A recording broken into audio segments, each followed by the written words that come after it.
Hello, everyone, and welcome to our weekly discussion series that's hosted by the Chaldean Cultural Center in collaboration with U of M Detroit Center, Unique Voices in Films, and CMN TV. I'm your host, Weam Noumi, and today our guest is George. Welcome. Thank you. So George is from Troy, Michigan, raised in Cochin, Kerala, India, and belongs to Syro Malabar Eastern Catholic Church, one of the 24 Suwalurus churches of Holy Catholic Church. They use the same liturgy and anaphora of Church of Eastern Chaldean churches. George works closely with the Aramaic Project team in taking interviews and collecting documentation related to the ancient Aramaic language. He is an electric engineer and owns an LLC called Lauren Nostris Verbus in Michigan. His interests include church history, architecture, the Aramaic language, and Jewish Nazarene similarities. So, Jose, we have not met in person. However, we've talked quite a bit. I met you because of, I learned about the Chaldean community in India from various people, but we have our vice chairperson, Asma Jamil, who, I was doing an article for the Chaldean News, and she said, you need to speak to Jose. He goes to our church, and he's Indian, and there's a connection with Chaldeans. And I said, I need to understand this better. So you've been very informative, very resourceful with regards to that subject matter. I've written so far 3 articles about this topic, most recently about the Aramaic Project, which people can read within actually a couple of days, probably on the Chaldean News, which I will share. So I'm very happy that you're here because you keep giving us so much rich information. But before we go into the Aramaic Project and such, why don't you tell us a little bit about your background as a Chaldean Indian? Thank you, Via. First of all, let me thank you and Asma for the Chaldean Cultural Center. You do a great help to the Chaldean community, and I'm happy that I met you and Asma. All right, so I'm actually a Syro Malabar Catholic, and as you read, one of the 23 Eastern churches, part of the Catholic Church, and when you say the Chaldean Indian, even if it says Chaldean Indian, ethnically we are not Chaldeans, but we are actually Indians. Our ancestors have roots to the Jewish ancestry too. And the reason we are called Chaldean Indians or Chaldeans of Malabar, that's how the Dutch, the Portuguese, and the English used to call us when they had colonies in India. The reason they called us Chaldeans of Malabar means Kerala. Malabar is because the liturgy that we use, as well as the language that we use in the liturgy, is East Syriac Aramaic, which is exact same as the liturgy used by the Chaldeans in Iraq and Assyrians in Iraq. Exact same. So that's the reason our community was called as Chaldeans of Malabar. So one thing I have to tell you is that my ancestors in India, our relation with the Chaldean and Assyrians, it is since, I can say, before Christ. So because the Chaldeans and Assyrians used to trade with India, and my state or my city, which is Cochin, was the biggest port that used to have all the traders from the Middle East coming to the Arabian Ocean, because our port is located in the Arabian Ocean. So all the traders from Egypt, or from Iraq or from Persia, all these traders came to our state for spices. So we had a very good tight relation. That's how this language came into our community, actually, because the traders only speak in Aramaic. Aramaic was the trade language that time, because the Aramaic was very popular that time. I'm talking around before Christ and around 1st, 2nd century. So it was really popular that time, and that's how this language took the root in Malabar. Because this language didn't originate in Malabar. This language comes from, it's a Semitic language, a Semitic family, like Hebrew. It came actually from Iraq, Persia, Iraq. Persia is Pahlavi, and Iraq is Assyrian, which is the Chaldean, which we say, or Surat, which you say. But in Persia, they call it as Pahlavi. They are all same families. But that's how this language came to our state. Now we don't see it as a foreign language. It's part of our language. It's part of a family. It's part a little bit. It's in our blood. That's what I'm saying. So can you share with me, because I had specifically written this time for the Chaldean News, I wrote an article about the Aramaic Project, which we're going to discuss in a little bit. But before we go into this particular project, which you got involved in, I believe you said in 2016. So tell us a little bit more. I know you were just kind of sharing the history of the Aramaic language, but also, how it was called Aramaic, how then it became, why it was later it was used as Syriac. I found that very interesting because it was through you and other bishops and priests from India watching the various interviews that I kind of learned more about that. Please share some of that information with our audience. So the term Syriac is not actually the term that we should use for Aramaic, which we used for Aramaic. So during the time of Isha Mashiach, which is Jesus Christ, it was Aramaic. It's a noun for language, right? So it was even used as Aramaic. So it's just Aramaic. That's it. When you say Aramaic, it's the East, the Aramaic or the East Syriac language, or the Chaldean language, or Surat language, pretty much derived from it, right? So that's the language we actually speak. What that Isha Mashiach spoke. So the Syriac, that term actually came. It's Syriac. The term is the term is not Semitic actually. So that term is actually Latinized from Greek. So during the time of Roman occupation, the Romans put that name for that, the Syriac, the inhabitants of Syria. So that actually, when you say Syriac, I know that there is a confusion when I say that Chaldeans speak Syriac. So they say, no, we don't speak Syriac. Syriac is spoken by the West Syriac liturgy people. That is the Surayo, right? So that is the people who speak the West Syriac.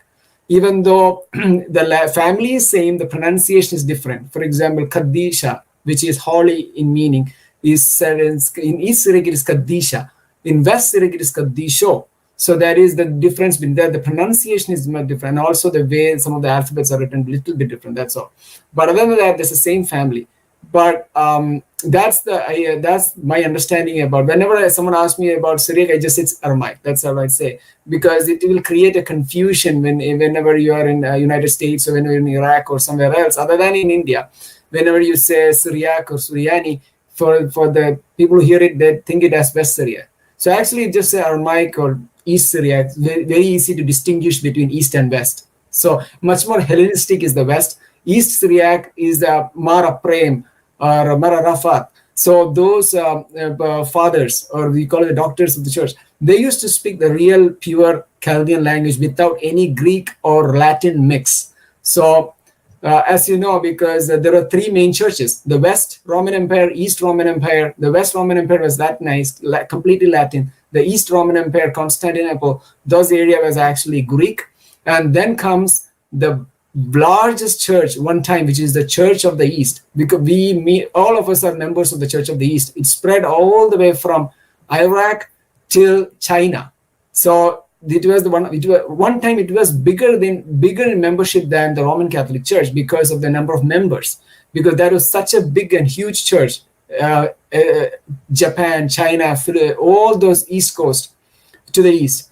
So that's in Sri Lanka, India. So the only church that India has seen is the Church of the East. We call it as Church of the East, which includes Chaldeans, Assyrians, any liturgy that follows East Syriac rite. The language you speak East Syriac Aramaic. So with all this beautiful information that you just shared, there was an Aramaic project that you told me about during the interviews I was doing with you along the line. I ended up finding about a project that you're involved with, and I said, well, this is interesting in itself. So if you can share what the Aramaic Project is about, who founded it and when. Aramaic Project is actually the initiative of Reverend Dr. Father Joseph Palackal, CMI. CMI means Carmelite Missionaries of India. It is a congregation of priests, and CMI is the indigenous congregation in India, and they have a numerous amount of priests who are working in who are working around the globe in Europe, America, most of the continents. They are on all the continents. So Father Joseph Palackal is from that congregation, and he's the great nephew of Palackal. And Syriac means teacher. In Aramaic it means teacher, Syriac teacher or Aramaic teacher. So his great uncle actually was one of the co-founder of this CMI. So his great uncle used to teach in the seminary. He was a rector in the Pallipuram seminary. He used to teach Aramaic in that seminary. So definitely Father Joseph Palackal is coming from, he got the roots, and he's from that same family, the renowned family. So that's how he got interest in this Aramaic project. The reason he started Aramaic project is the Aramaic project was started in 2013, and he actually used, when he was a child, when he used to altar serve, he used to serve in Syriac. Some of the hymns or liturgical music were in Syriac, even though the entire Kurbana was not in Syriac. But since after the Second Vatican Council, the Holy Mass came to the vernacular, right? The English or Malayalam, whatever it is. The Aramaic was removed, or slowly it was removed. But he was interested when he was in the seminary. He got an opportunity in 1974 to attend one of the Holy Kurbana, that was solemn Holy Kurbana in East Syriac Rite, in the complete Aramaic language by Probus that he really loved it. So he thought that this language or this hymn, because this was not originated in India, because the way it is sung, the syntax, the hymns, or the melodies, this all didn't originate in India, but it has a mix of the local melodies too.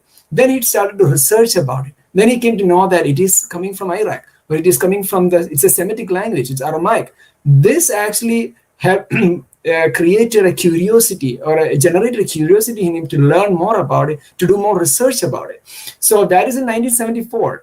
Then when it comes to, then he did master thesis. Then he started to do some recordings. Then he wrote an article in 1982. He wrote an article about the importance of preserving the Aramaic language, especially the Aramaic language that has been used in India, in Malabar, because the pronunciation, the syntax, the hymns, the melodies, they are all different from how Iraqis or how the Chaldeans and Assyrians in Iraq, how they pronounce it. For this reason, he wrote an article about preserving this language. Then that's where it's in 1982. Then going to 2000s, early 2000s, he started to do the recordings. 90s and 2000, he started to do the audio recordings first. Then he went with the video recordings. So for the last 35 years, he has a numerous amount of video and audio recordings. And this actually paved the way for the Aramaic Project. In 2013, they officially started the Aramaic Project. The only intention, it is a non-profit organization. The only intention is to preserve this unique language and its hymn and its melodies, as well as the liturgy, especially this language. This is very important to preserve it, because right now none of our generation doesn't.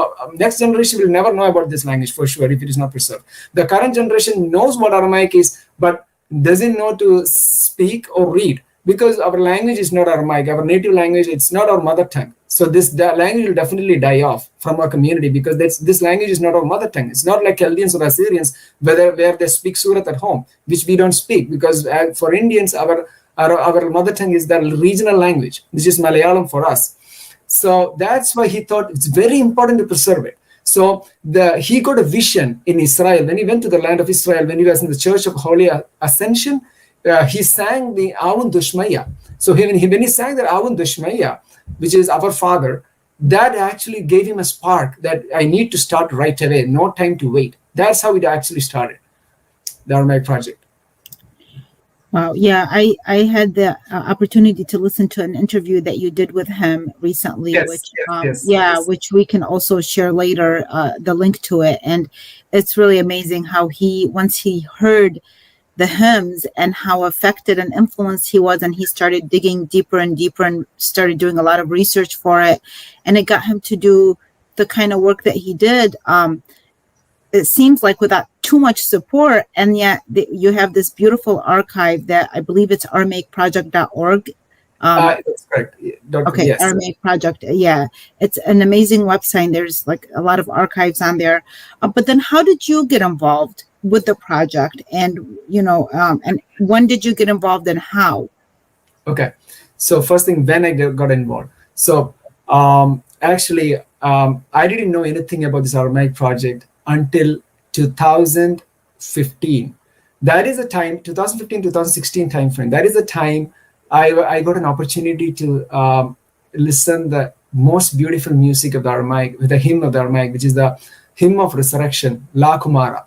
So that hymn of resurrection, actually, when I heard it, as I said before, as Syro Malabar Catholic, for me, this Aramaic is not dead. It's somewhere in my blood, but it actually put my interest, or actually it generated a curiosity in me to learn more about it. So in 2015, when I heard the La Kumara hymn, I really liked it, and I started to learn, because that time they had around 100 videos or something like that. So then I started to watch each and every video. It's like 20 minutes video. Then it created more and more interest into it. Then it actually prompted me to give a call to Father Joseph Palackal. And when I called Father Joseph Palackal, he was happy that he was able to meet a person who was interested in the Aramaic project. So I told Father that, Father, I am ready to contribute as a humble contributor to whatever help we want to preserve this language, as well as preserve these melodies, to do the recordings and documentation, stuff like that. He encouraged me. So he said, okay, just move forward. We don't have time to wait. Just do whatever you can. So that's how I met him, and then I met his brother from Kurukkoor Palackal, his brother, who's a layman in India. But Kurukkoor Palackal is the administrative head of this Aramaic project. He's the second person in charge after Father. So he runs this whole Aramaic project along with the 4 or 5 employees with him. So that's how that's when it started. About how. So for the first assignment I took is that I told Father that I'm ready to do some recordings for the Aramaic project. So that's how he said, okay, do one thing. You have a good Chaldean community in Michigan. Go reach out to them, reach out to the clergy, reach out to the youngsters as of your age, talk to them, get some videos, collect some videos. It will be a good archive for us. I said, yes, definitely I can do that. I'm happy to do it. That's how right now I did 4 recordings. In 3 of them I was the host, and one of them I was interviewed by Kurukkoor about my kid's baptism, which I did in the ancient Eastern liturgical way. Not like because our baptism as initiation, that is where we will get baptism, confirmation, as well as Holy Communion, so which we call it a sacrament of initiation. The Roman Catholic Church doesn't do that now. All right, so coming back to the recordings, so I met Father who was the ex-vicar of Holy Martyrs Church, Chaldean Catholic Church in Michigan, Father Manuel Boji, a beautiful priest, very knowledgeable. I was extremely happy to meet him. He got a huge number of books and resources which you can refer about Aramaic language.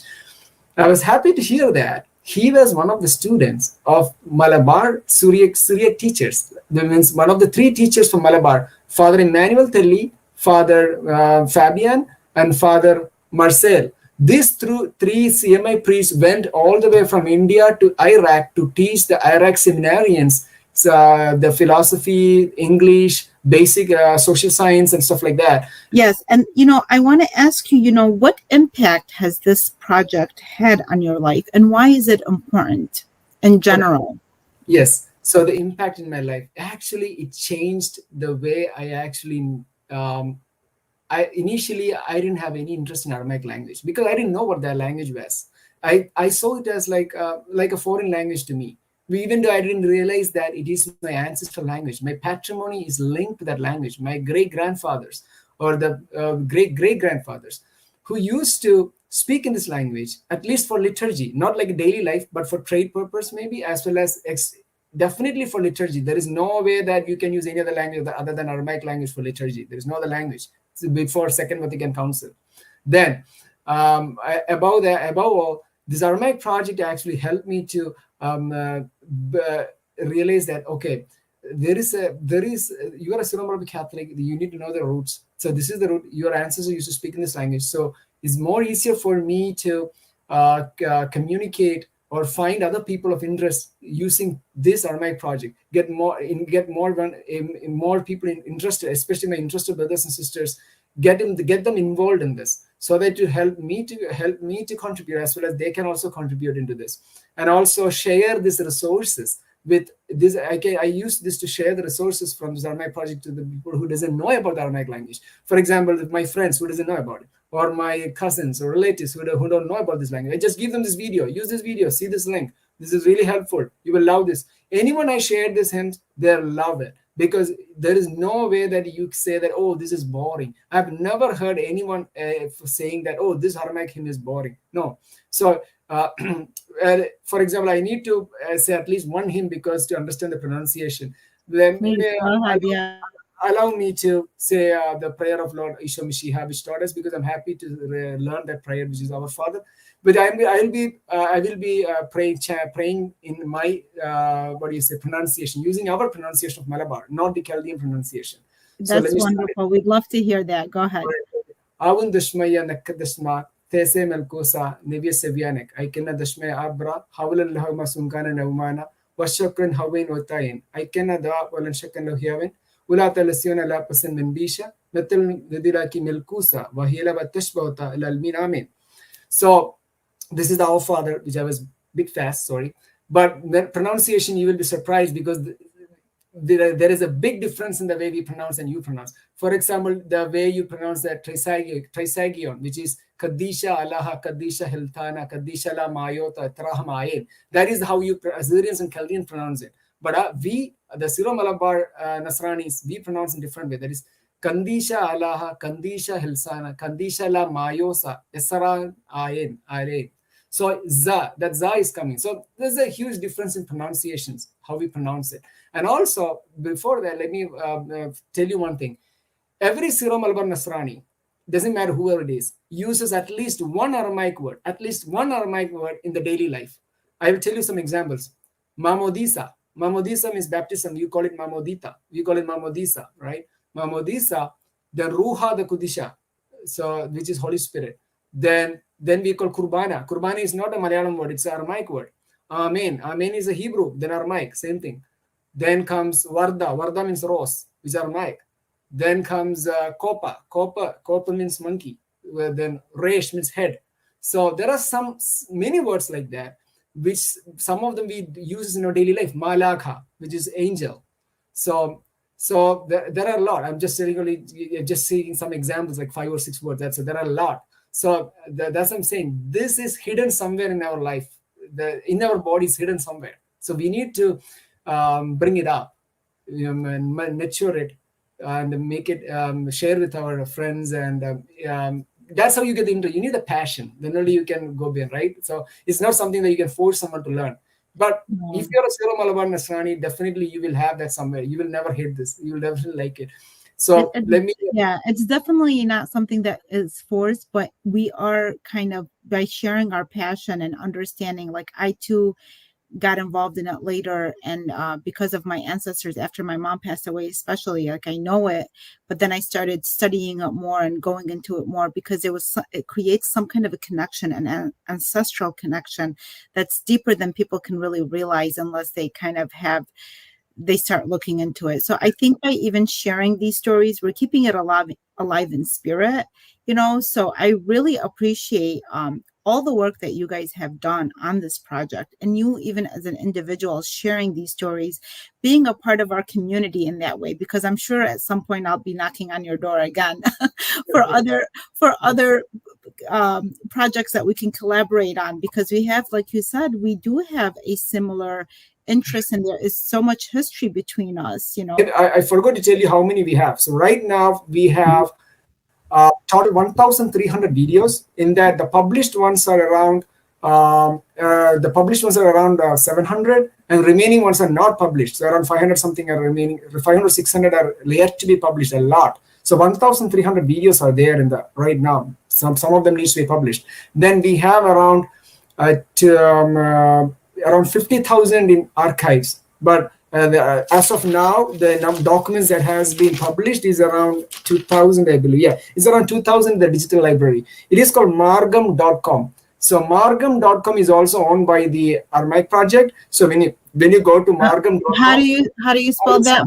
M-A-R. I will put it Yeah, you can put it. Yeah, margam.com. I can double check the spelling, but this is the spelling, so margam.com. But officially, this website needs to roll out, so they are doing some maintenance or something in that.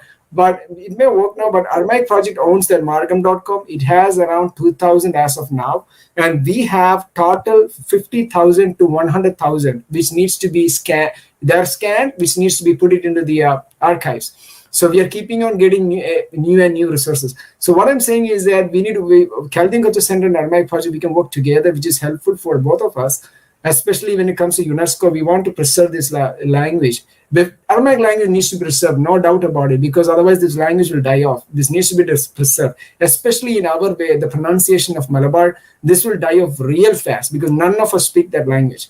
So that's how it needs to be preserved. So that's why we are doing this archiving and all those stuff, because my kids or my grandkids, tomorrow they can go to the digital archives and refer anything they want. Even any priest or seminarians from the Chaldean Church or from the do their thesis or master thesis or do the doctoral research.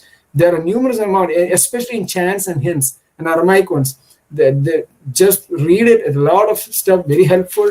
And I recommend all of you to access it and make use of it. And that's a very important thing. And I keep finding more and more information that I think people will find useful as well. Thank you so much, Jose. Thank you so much, Weam. But before we wind up, I would like to remember our patron, my patron actually, Mar Joseph Kariati, because in any interview related to our church, I definitely mention about our patron, who is Mar Joseph Kariati, who is the first indigenous Archbishop of India. He is from Cochin, India, and he is the first person to get triple doctorate. And remember, it's in the 18th century. He got triple doctorate in philosophy, canon law, and theology. And he's actually our first indigenous archbishop. He was a Malpan. He used to teach Syriac, and his tomb is near to my home in Cochin. And recently we renovated that tomb. That tomb was not renovated by anyone because of lack of interest. But recently our community, some of our youth, young adult members, we renovated that tomb now. Anyone can, when you come to India, we can definitely take you that tomb. But the reason I told about Joseph Kariati is because he contributed, he actually sacrificed his life for us. Basically, he wanted this language to be preserved, this liturgy to be preserved. He loved our church, he loved our language. So, and his best friend was one of the Chaldean priests. I forgot the name of that priest. His best friend was one of the Chaldean priests from Iraq. I'm talking about 1700s, okay, 1780s, that time period. Right. Yeah, thank you so much. This has been an amazing interview. I always enjoy talking to you. I always learn something more, and we'll probably have you on again for a different topic. Thank you. You're always welcome to the land of India. The land of India is always open because India has been a host to numerous number of religions from Iraq, especially the Parsis from Iran, the Parsis from the Persia, then Zoroastrians. There are Zoroastrians from Persia. In many religions, take any religion, the Jews after the Babylonians, they came over there, the Jews. I think from the time of Solomon, the Jews were there, the Malabar Jews, they are all related to us. And now most of them went back to Israel. Then we have the Chaldeans were there, the Armenians were there, even the Chaldean community were there in India. But I cannot say that which is that community because we don't have that. It's mixed now. So we cannot exactly say which is the actual ethnic Chaldean community because it's all mixed now. But there was Chaldean community in India, like real Chaldeans who came from Iraq, who settled there, then Persians who settled there, then Arabs many religions, take Islam or Jews or Christians, any religion take, they all actually came to India. India welcomed all the religions with open hands.